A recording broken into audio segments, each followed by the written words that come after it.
Bueno, muy buenos días. El día de hoy vamos a hablar sobre cáncer de vejiga. Bueno, antes de hablar de la epidemiología, tenemos que decir que el cáncer de vejiga es un tumor que se origina en la capa interna del revestimiento de la vejiga. Este cáncer ocupa el noveno lugar entre todos los cánceres más frecuentes en el mundo. Va a representar además el segundo cáncer más común dentro de los cánceres genitourinarios. Generalmente la tasa mundial estandarizada es de 10.1 por cada 100.000 personas en varones y 2.5 por cada 100.000 en mujeres. ¿Qué quiere decir esto? Que es mucho más frecuente en varones que mujeres. La tasa de mortalidad global llega a ser a 4 por cada 100.000 hombres y 1.1 por cada 100.000 mujeres. Para entender mejor el cáncer de vejiga, que a propósito es denominado el cáncer más caro debido al seguimiento y a los costos que sugiere realizar tanto en tratamiento como en el seguimiento a los pacientes. Tenemos que entender primeramente la anatomía. La pared vesical, que tiene prácticamente 5 a 6 milímetros de espesor, está compuesto por un epitelio de transición, donde generalmente surge el cáncer vesical. Tenemos una barrera, que es el tejido conectivo o la lamina propia.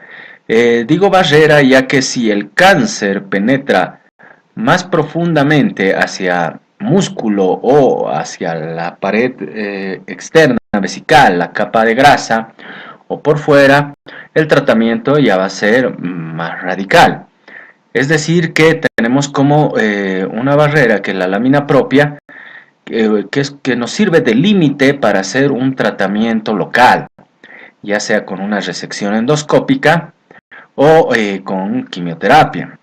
Mientras que si atraviesa la lámina propia, ya invade músculo o más allá, el tratamiento definitivo va a ser una cistectomía. En cuanto a la patología, podemos decir que existen distintos tipos de cánceres según la estirpe anatomopatológica. Uno de ellos es el carcinoma urotelial, llamado también carcinoma de células transicionales, que representa prácticamente el tipo de cáncer de vejiga más común y representa aproximadamente el 90% de todos los cánceres de vejiga. Luego tenemos el carcinoma escamoso, o carcinoma de células escamosas, o carcinoma epidermoide. Representa alrededor del 5% de los casos. Este tipo de carcinoma escamoso o de células escamosas se presentan principalmente en infecciones urinarias recurrentes o en pacientes que tienen litiasis vesicales y posteriormente van a hacer una anaplasia a nivel del urotelio y van a formar este tipo de cáncer, que es bastante agresivo. Y por último tenemos el adenocarcinoma, que va a representar alrededor de 2% de los casos, que también es un cáncer bastante agresivo y generalmente termina en una cistectomía radical. Existen otros tipos histológicos que son poco frecuentes, como el linfoma, el sarcoma, el leiomiosarcoma, que tienen menor impacto en la población. Además, es necesario saber que el cáncer de vejiga no músculo-invasivo es aquel que está confinado al urotelio de la vejiga, que no llega a comprometer el músculo. Por este motivo es que el cáncer de vejiga se lo ha dividido en dos partes: el cáncer de vejiga no músculo-invasivo, que no invade más allá de la lámina propia, y el cáncer músculo-invasivo. Esto para tener un adecuado estudio del mismo. Entre los factores de riesgo más importantes tenemos el tabaquismo, que prácticamente es el 50% de los casos de todos los pacientes que tienen cáncer tienen antecedentes de tabaquismo. Entonces es bastante importante importante en la historia clínica, bueno, llegar a este tipo de diagnóstico mediante sus antecedentes. La exposición ocupacional, ya sea a aminas aromáticas, a hidrocarburos aromáticos como el procesamiento industrial, pintura, petróleo, metal o hidrocarburos clorados, o la exposición también a alquitrán, como las personas que trabajan en carreteras e inhalan el alquitrán, también van a tener bueno,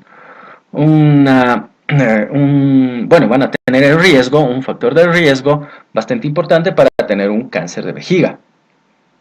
Sin tomar en cuenta además el uso crónico de catéteres uretrales, como había mencionado, las infecciones crónicas del tracto urinario, o también por el consumo de algunos medicamentos, como el uso de la ciclofosfamida, que es un medicamento, un agente de quimioterapia que ha sido ya asociado y comprobado que puede causar un cáncer de vejiga. Hay un estudio también que el abuso de analgésicos, como el uso de la fenacetina, también nos va a provocar un cáncer de vejiga. Esta es la clasificación TNM, en la cual, para no profundizar mucho en tema de especialidad, les voy a decir que los T1 y T2 se van a encontrar dentro de la vejiga, mientras que T3 ya invade tejidos perivesicales y el T4 es una metástasis a distancia. En el T2, bueno, nosotros hasta el T1, mejor dicho, vamos a pensar en un tratamiento local. Mientras que si tenemos ya un T2, un cáncer que invade, ya sea superficial o profundamente el músculo vesical, ya el tratamiento está destinado a hacer una cistectomía, es un tratamiento radical. En cuanto al N, que son los nódulos linfáticos, si existiera igual la presencia de un nódulo linfático o la presencia de más nódulos linfáticos, igual el tratamiento llega a ser una cistectomía radical. Mientras que la manifestación clínica más importante en estos pacientes va a ser la hematuria macroscópica indolora. Estos pacientes se presentan generalmente a la emergencia refiriendo una hematuria de causa desconocida. Ellos orinan sangre y prácticamente no les duele nada, no tienen fiebre, no tienen ardor, no tienen sintomatología irritativa. Entonces es el signo clínico más importante. 20% de ellos podrían cursar con sintomatología irritativo si se tratara de un carcinoma in situ. El carcinoma in situ, que es uno de los tumores vesicales más invasivos y más peligrosos, es prácticamente una lesión plana que podría no advertirse incluso en una cistoscopía o en una ecografía, ya que como la lesión es totalmente plana y no se la ve, simplemente hay un cambio de coloración de la misma en el urotelio, se ve más violáceo de lo normal, pues podría causar también síntomas irritativos. Las infecciones urinarias también pueden acompañarse en este tipo de tumores. Como dije, existen otros tipos de tumores, como el carcinoma epidermoide, que está asociado a infecciones urinarias. 50% de los pacientes también pueden presentar una dilatación del tracto urinario superior si es que se encontrara en una enfermedad avanzada. Si el tumor se encuentra a nivel del trígono o a nivel de los meatos ureterales, este va a obstruir la salida de orina del riñón hacia la vejiga. Por lo tanto, va a producir una ectasia renal. Ectasia quiere decir dilatación. Además, 20% de ellos van a presentar una hematuria microscópica, que quiere decir que son pacientes que si hacemos un estudio de su orina sin que los mismos estén cursando con una infección o simplemente estén asintomáticos, podríamos encontrar glóbulos rojos en el sedimento, el cual debe ser estudiado y obviamente analizado muy bien porque puede estar cursando con un cáncer de vejiga. Y por último, algunos de ellos presentan síntomas secundarios a enfermedad metastásica. El tumor o el cáncer de vejiga puede extenderse más allá de la grasa perivesical y puede producir otro tipo de síntomas como ser dolor. El diagnóstico principalmente, según las guías urológicas, es la cistoscopía. La uretrocistoscopía es un procedimiento común realizado por el urólogo para determinar la causa de toda hematuria. Paciente que tiene hematuria tiene que ser estudiado a profundidad. Mediante este procedimiento, un instrumento llamado cistoscopio, que puede ser rígido o puede ser flexible, es introducido por el meato urinario e insertado a través de la uretra hasta llegar a la vejiga. Con lo cual podemos observar el interior de la vejiga y caracterizar si es que el urotelio se encuentra libre de alguna enfermedad o presenta alguna neoplasia. El procedimiento se lo realiza con anestesia local, utilizando un gel lubricante o un anestésico, y el cistoscopio va a estar usualmente conectado mediante una cámara a una pantalla que nos va a permitir apreciar mejor y observar con un aumento casi de 10 hasta 20 veces más el tamaño normal de las lesiones, ya que estas lesiones son pequeñas, llegan a tener 3, 4 o 5 milímetros en la mayor de los casos, y podemos detectarlo de esta manera, ¿no? Y es muy importante hacerle una cistoscopía, ya que es la base de la estadificación del cáncer, ya que para estadificar un cáncer de vejiga tenemos que ver ciertas cosas. Uno de ellos es el tamaño del tumor. Si se trata de un tumor grande que tenga más de 3 centímetros, pues ya va a ser considerado de un grado intermedio o un riesgo intermedio. El número de lesiones también va a tener su importancia, ya que si es una lesión pequeña y que sea única o solitaria, pues la vamos a considerar como un grado leve, mientras que si son más de 3, esta ya va a ser clasificada como un grado intermedio y la conducta cambia. La apariencia, si es un tumor papilar, si es un tumor sólido, nos va a hacer sospechar de uno u otro tipo de estirpe histológico de cáncer de vejiga. Y si existiera anormalidades en la mucosa, como ser cambios de coloración, nos va a hacer sospechar en un carcinoma in situ. Como decía, existen distintos diagnósticos y distintos métodos tecnológicos de última generación para hacer el diagnóstico de una lesión tumoral. Como vemos a mano derecha, así es como normalmente vemos una lesión o un tumor de vejiga. Ahora existe un diagnóstico fotodinámico en la cual utilizamos un tipo de una sustancia llamada 5-aminolebulínico o hexaminolebulínico, que es fluorescente. Entonces esta sustancia se va a transformar en un metabolito llamado protoporfirina, que es incorporado por las células tumorales y que al iluminarlo con la luz fluorescente se va a tornar de color rojo. Entonces nosotros vamos a verlo de una manera distinta.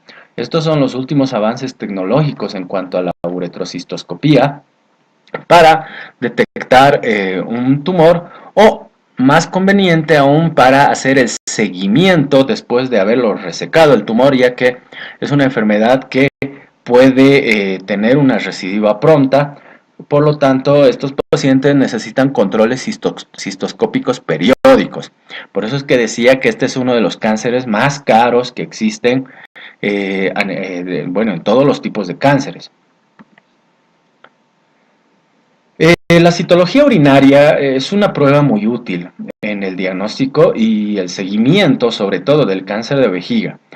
La sensibilidad puede ir en un rango entre el 16 hasta el 80% para tumores de bajo y alto grado, respectivamente.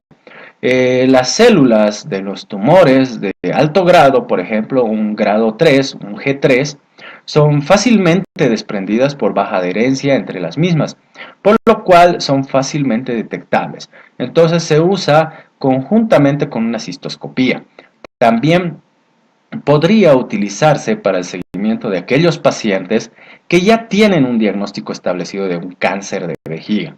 Entonces la prueba consiste en recoger una muestra de orina que contenga las células que se descaman de la capa interna que recubre la vejiga, que se llama urotelio, y observar por medio de un microscopio si algunas de ellas van a ser cancerosas, que además puede usarse una o varias muestras de orina para este examen y suele requerir generalmente repetirse varias veces para mejorar la probabilidad de la detección de la citología urinaria. Tiene alta sensibilidad, como dije, para tumores de alto grado, pero tiene muy baja sensibilidad en tumores de bajo grado. El resultado además puede ser alterado, nos puede dar un falso positivo si es que se encontrara un paciente con una infección urinaria, si presentara litiasis o si estuviera sometido a instilaciones vesicales. La citología urinaria no va a reemplazarnos, por ejemplo, a una cistoscopía. Como dije, podría darnos falsos positivos, pero no es lo mismo ver nosotros con nuestros propios ojos el tumor como tal, como acá lo podemos ver en el urotelio. Ese es un tumor de células transicionales típico y que simplemente la citología de orina. Entonces la citología de orina jamás va a reemplazar a un estudio de cistoscopía. Existen otros tipos de estudios. Todo paciente diagnosticado con cáncer de vejiga debe ser sometido a un estudio por imágenes, el cual debe ser en un principio mínimo. Es por lo cual que vamos a solicitar una ultrasonografía o una ecografía de abdomen o vesical directamente. También antes idealmente era necesario hacer una urografía excretora. Sin embargo, ya que tenemos la tomografía, la UIB o la urografía excretora ha sido reemplazada. En la ecografía lo que nos va a mostrar es una imagen dependiente de la pared vesical. Todo lo que lo ven ustedes pintado de negro acá es orina. Esta es la vejiga. Entonces, como se ve, se aprecia aquí claramente una lesión que ocupa prácticamente el piso de la vejiga. O en la tomografía también se va a ver más claramente una lesión que está pegado en la pared vesical. A veces, cuando los pacientes presentan hematuria y tienen coágulos dentro de la vejiga, estos pueden ser confundidos. Entonces pueden simplemente o no se ven o podría confundirse con un tumor. Por eso es necesario que todos estos estudios de imagen sean nomás, sean apoyados por una cistoscopía.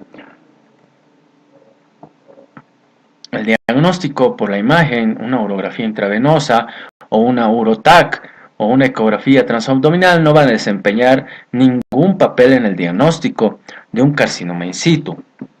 ¿Qué quiere decir esto? Como les había comentado, el carcinoma in situ es una lesión plana, es una lesión que el 50% de todos los pacientes que tienen carcinoma in situ presentan invasión muscular. Entonces es un cáncer bastante agresivo. Puede pasar de largo por una UIB, una ecografía, una tomografía y no vamos a llegar con el diagnóstico. Por eso es necesario hacer una cistoscopía. ¿Qué armas tenemos contra el cáncer de vejiga? No músculo invasivo. Bueno, lo primero que hay que hacer con estos pacientes es hacer una resección endoscópica.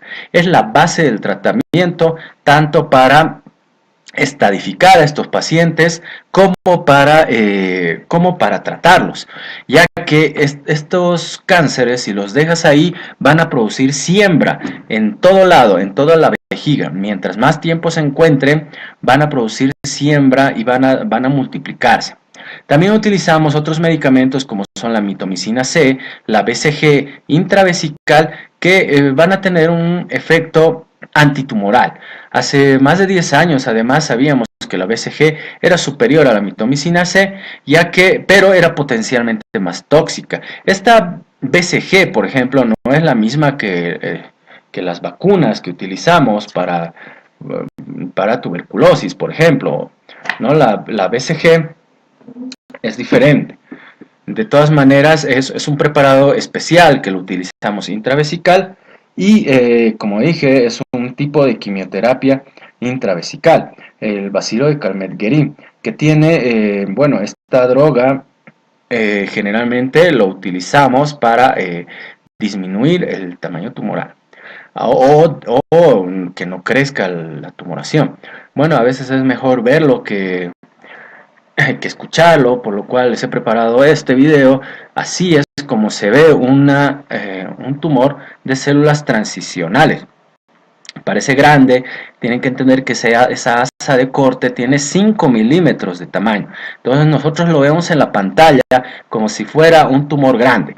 Y la idea es hacer una resección completa, no solo de todo el tumor, sino de toda la base. Además, hacer una resección profunda que llegue incluso hasta músculos. Si es que yo no hice una resección adecuada tomando incluso músculo, pues esto hay que repetirlo, ya que todo esto, todo lo que estamos resecando lo vamos a mandar al patólogo, y el patólogo tiene que observar si hay invasión o no a músculo. Si hay una invasión a músculo, como ya les dije, el tratamiento va a cambiar. Entonces, como podemos ver, ya empieza a aparecer músculo, incluso ya está apareciendo un poco de grasita perivesical. Hay que tener bastante cuidado, como les dije, el grosor de la vejiga prácticamente es de 5 milímetros, entonces es muy fácil perforarlo. Hay que hacer una adecuada coagulación. Este se llama asa de bola, que va a ayudarnos a coagular perfectamente y que la resección que hicimos ya no sangre, ¿no? Entonces queda como un cráter.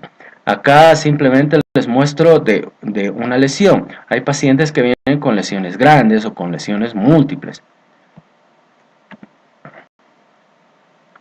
Bueno, estas son las guías que nos dicen qué vamos a hacer en caso de tener un carcinoma urotelial no músculo invasivo. Bueno, en estos pacientes se los clasifica en tres partes: un cáncer de bajo riesgo, un cáncer de riesgo intermedio y un cáncer de riesgo alto. ¿Cuáles son aquellos que son considerados de bajo riesgo? Son aquellas lesiones solitarias que tienen un diámetro menor a 3 centímetros, o aquellas neoplasias papilar uroteliales de bajo potencial maligno. Entonces, tumores que sean en cantidad menor a 3, aquí se aplica la regla de 3, menor a 3 centímetros, en número que sea menor a 3, o que sea diagnosticado de una neoplasia papilar urotelial de bajo potencial maligno. Nosotros hacemos la resección de esta neoplasia que está solita y hacemos el control. Si esta recurre en menos de un año, si esta lesión que sacamos de bajo riesgo recurre en menos de un año, pues ya no es considerada de bajo riesgo. Esta automáticamente pasa a ser un riesgo intermedio. Es por eso que está considerado de riesgo intermedio aquellas recurrencias de menos de un año que han sido antes de bajo riesgo, o aquellas lesiones que tengan mayor a 3 centímetros o que tengan un número mayor a 3. Es decir, si son lesiones más de 3 centímetros o en su número más de 3, pues ya son considerados de un riesgo elevado.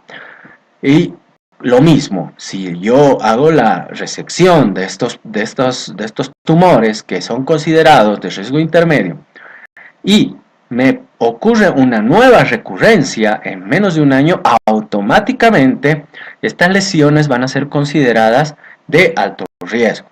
Entonces, todas las recurrencias todas las recurrencias de un riesgo intermedio o que sean multifocales o si se trata de un CIS, es decir, de un carcinoma in situ, van a estar considerados de alto riesgo. En todas estas resecciones, en el bajo y en el intermedio, después de hacer una resección, se realiza lo que es una quimioterapia intravesical con BCG. ¿Qué quiere decir esto? Que termino mi resección y a través de una sonda vesical instilo la BCG o la mitomicina C. La mitomicina C, que puede ser, que es un quimioterápico que se mezcla con solución fisiológica, viene en una presentación liofilizada. Bueno, se mezcla 40 cc y se lo deja ahí por una hora. Esto para ayudar a la recurrencia, pero si hay recurrencia a pesar de haber hecho instilaciones con BCG o con mitomicina C, ya van a ser considerados de alto riesgo. Entonces, yo necesito saber qué tipo en qué grado se encuentra este cáncer para saber qué tipo de tratamiento voy a realizar. Como les dije, en todos los grados yo voy a utilizar mitomicina C posoperatoria después de la resección, ¿no? Si existiera ya un cáncer, un carcinoma in situ o un fracaso a la BCG, puedo utilizar ya otro tipo de conducta.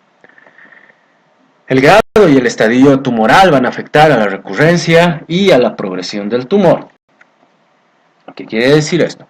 Que si es un tumor de bajo grado, tiene un 50 a 70% de recurrencia y un 5% de probabilidad de progresión. Si es un T1 de alto grado, va a tener un 80% de probabilidad de recurrencia y un 50% de progresión. Entonces, como vemos, este es un cáncer que recurre y progresa muy rápidamente en bastantes pacientes, por lo tanto es un cáncer un poco complicado de tratar. Bueno, ¿qué podemos decir acerca de la mitomicina C? La mitomicina C es un quimioterápico que se utiliza bastante en nuestro medio como tratamiento intravesical. Lo que hacemos es la preparación va a venir en una presentación de 40 miligramos y lo que vamos a hacer es la preparación con solución fisiológica. La principal acción de la mitomicina C es que va a inhibir la síntesis de DNA del tumor actuando en la fase G1 y la tasa de respuesta completa es cerca de un 36%. Como lo mencionamos en algunos casos, esto se hace usualmente dentro de las 6 horas después de finalizado la resección. No puedo pasarme más de las 6 horas. Esta droga es usada con mayor frecuencia en nuestro medio y bueno, una vez disuelta y preparada va a tener un color azul oscuro o púrpura. No le puede llegar el sol, ya que si le llega el sol se inactiva. Entonces, luego de administrada a través de la sonda o catéter, lo clampeamos la sonda para permitir que el medicamento entre en contacto con toda la superficie de la vejiga y luego de 1 o 2 horas, si el paciente ya no lo puede tolerar, la sonda se va a desclampear y el medicamento pues va a ser eliminado a través de la sonda. Como les dije, la indicación de la mitomicina C es reducir la implantación tumoral. Existen varios estudios que nos van a documentar una ventaja terapéutica si lo uso de manera rápida y en pacientes con un bajo riesgo de recurrencia o una instilación inmediata se va a considerar un tratamiento prácticamente suficiente. En cuanto a la BCG, podemos decir que aún no conocemos exactamente su mecanismo de acción. Sin embargo, bueno, se emplea en el tratamiento de los pacientes con cáncer de vejiga de alto riesgo. A diferencia de la quimioterapia intravesical, la terapia con BCG no puede hacerse inmediatamente. Es decir, este tipo de tratamiento no se lo hace como la mitomicina C hasta las 6 horas. Más bien, el propósito de este tratamiento es hacerlo por lo menos al mes o a las 4 o 6 semanas después de la cirugía, y va a constar de una fase de inducción y otra fase de mantenimiento. Este retraso en el inicio del tratamiento se hace para prevenir los efectos colaterales potenciales que podrían tener después de la instilación de BCG. Una vez por semana se la realiza durante 6 semanas consecutivas, y la fase de mantenimiento consiste en la instilación de BCG una vez por semana durante 3 semanas consecutivas, ya sean los 3, 6, 12, 18, 24, 30 y 36 meses. Con este régimen, el tiempo de supervivencia libre de recurrencias de hasta 76.8 meses según los estudios, y la tasa de supervivencia global es a los 5 años llega a ser de un 83%. Como les dije, el seguimiento, bueno, la vigilancia es una cistoscopía, podemos hacer citologías de orina, ecografía y radiografía de tórax cada 3 meses. A estos pacientes hay que hacerles cistoscopía cada 3 meses por un año, cada 6 meses hasta el segundo año, perdón, cada 6 meses el tercer año, y luego anualmente durante toda su vida. Es por eso que este cáncer es uno de los cánceres más caros que existen a nivel de todos los cánceres. Este es un estudio del bacilo de Calmette-Guerin, en la que la conclusión de los autores refieren que las pruebas claramente con la BCG intravesical después de una RTU es eficaz para la prevención de la recurrencia del tumor. Entonces, esta intervención se va a asociar a los efectos secundarios, locales y sistémicos, pero la mayoría van a ser manejables. Las molestias que presentan estos pacientes, como ser hematuria, sintomatología de tracto urinario inferior irritativo, pues van a ser bastante bien tolerados y manejados por los pacientes. Por lo tanto, la BCG intravesical se considera de forma rutinaria después de una RTU para profilaxis de una recurrencia de tumor en pacientes con riesgo medio a alto, no en un riesgo bajo. Hablar de eso hasta cáncer de vejiga no músculo-invasivo. Ahora hablando de cáncer de vejiga músculo-invasivo, aquel que ha atravesado la lámina propia, pues básicamente el tratamiento, o la base de tratamiento va a ser la cistectomía, ya sea parcial, radical, más una linfadenectomía regional. Y ustedes dirán, ¿cómo es posible que hagamos una cistectomía? Les vamos a quitar toda la vejiga, entonces ¿cómo van a orinar estos pacientes? Pues a estos pacientes lo que hacemos son derivaciones urinarias. Llamamos derivación urinaria a la reconstrucción del tracto urinario, que se va a realizar para eliminar la orina después de que se ha retirado la vejiga. Para ello utilizamos una parte del intestino delgado, siendo estas derivaciones permanentes. Además existen dos tipos de derivaciones, las derivaciones no continentes y las derivaciones continentes. Las derivaciones no continentes o de tipo Bricker, como vemos acá, el paciente no tiene control de la micción. Entonces los ureteres se van a unir a un segmento de intestino, el cual eliminará la orina hacia el exterior a través de la pared abdominal, denominado urostoma, de manera constante, la razón por la cual el paciente va a utilizar estas bolsas que acá tenemos, que se llaman bolsas de recolección, bolsas de recolección de orina o urostomía. También tenemos otros tipos de derivación urinaria, como son las derivaciones continentes o neovejiga. Aquí el paciente va a tener control de su micción.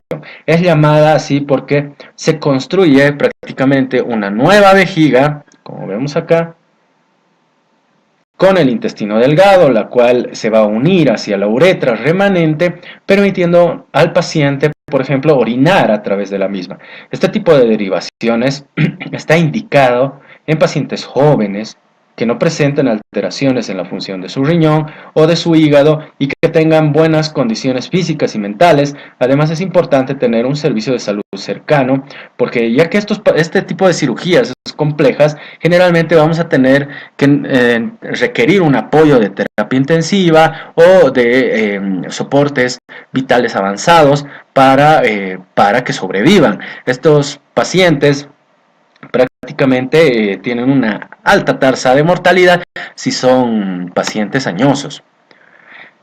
En cuanto a la radioterapia, podemos decir que, bueno, la radioterapia es generalmente utilizada en tumores vesicales avanzados, que no pueden ser operados, como terapia paliativa para disminuir el dolor y controlar el sangrado. También junto a la quimioterapia se puede usar en pacientes no candidatos a tratamiento quirúrgico o que no desean de inicio el mismo. Esto constituye lo que se llama terapia conservadora de órgano. Se indica además en pacientes con tumores que tengan un tumor menor a 3 centímetros a los cuales se les realizó RTU en profundidad, después de la cual han recibido quimioterapia y radioterapia de manera secuencial. Además es poco empleada en el mundo, aunque han publicado estudios que indican que alcanzan sobrevividas parecidas al tratamiento estándar, es decir, la cistectomía radical, pero con una buena calidad de vida. Los pacientes con recurrencia local después de este abordaje aún pueden ser rescatados, es decir, se puede hacer una cirugía de rescate si es que ha habido un fracaso. Ya pasando a los casos clínicos, para hacer un poco de ejercicio, vamos a tener esto. Paciente de 50 años, de edad, fumador, síntomas urinarios irritativos, al examen dígito rectal, prácticamente una próstata normal, no hay ningún problema, una ecografía normal, un sedimento urinario que reporta microhematuria, tiene una citología urinaria que presenta atipias. ¿En qué patologías sospechamos con estos datos?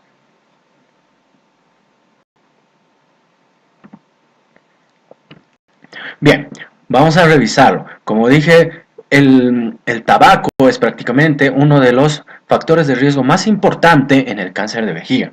Si tenemos una ecografía renal vesical prostática normal, se revisó la vejiga pero no encontraron nada. Pero tengo una citología urinaria con atipias que me hacen sospechar fuertemente de un cáncer de vejiga. Entonces, si la ecografía no revela nada, lo más probable es que este paciente esté cursando con un carcinoma in situ vesical, un cáncer plano. Otro, ¿cuál es el mejor método de diagnóstico para el cáncer de vejiga?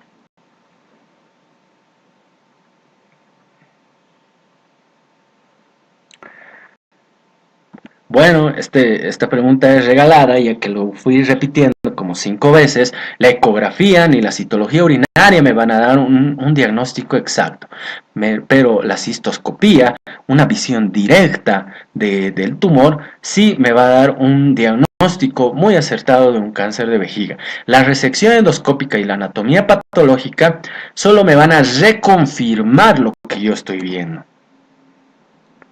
La base del tratamiento del cáncer de vejiga no músculo invasivo es: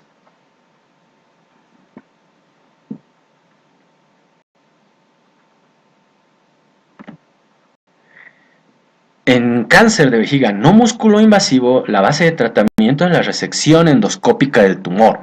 Si yo hago una adecuada resección, pues vamos a tener un adecuado estadiaje y un adecuado tratamiento.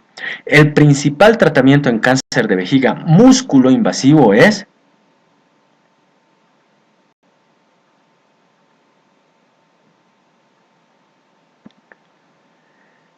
como dije, si ya el cáncer fue más profundo, pues lo mejor es hacer una cistectomía radical.